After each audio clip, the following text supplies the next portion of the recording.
आसिला पाणीपाग को नहीं सबुठारु बड़ खबर राज्य में 30 रु बढ़िबो वर्षा तेबे कौन रही संपूर्ण रिपोर्ट जानिबा पई चाहुतिले सब्सक्राइब करंतु ओडिया टीवी दुनिया को एवं पाखरे आसुतिबा बेल आइकन टी को प्रेस करियंतु सर्वप्रथम हम नुआ वीडियो देखिबा पई। तेबे राज्य में पाग वर्तमान सुखिला रहिले मध्य 30 तारिख दिन वर्षार परिमाण वृद्धि पाइब। से दिन ठारू कोरापुट मालकानगिरी नवरंगपुर नुआपड़ा कलाहांडी रायगड़ा गजपति कंधमाल सुंदरगढ़ देवगढ़ झारसुगुड़ा संबलपुर और केउंझर आदि जिले में बिजुली घड़घड़ी सह वर्षा हेबो। सेही भली जुलाई पहिलारे राज्य में 8टी जिले में प्रबल वर्षा हेबो।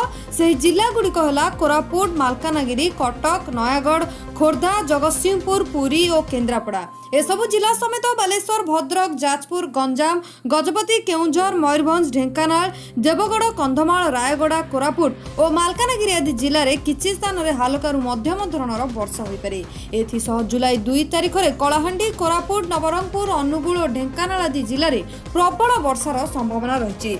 एहाकु नै आंचलिक पाणीपाग विज्ञान केन्द्र पक्षरु 3 दिन येलो वार्निंग जारी करा जायछि। तेबे केन्द्रर सूचना मुताबक गत 24 घंटे राज्य में विभिन्न स्थान में वर्षा हो जाइछि। उत्तर उपकूल ओडिशार अधिकांश स्थान में हालुकारु मध्यम धरणर वर्षा होइतिबा बेले उत्तर आभ्यंतरण ओडिशा और दक्षिण ओडिशार केतक स्थान में अति प्रबल वर्षा होइछि।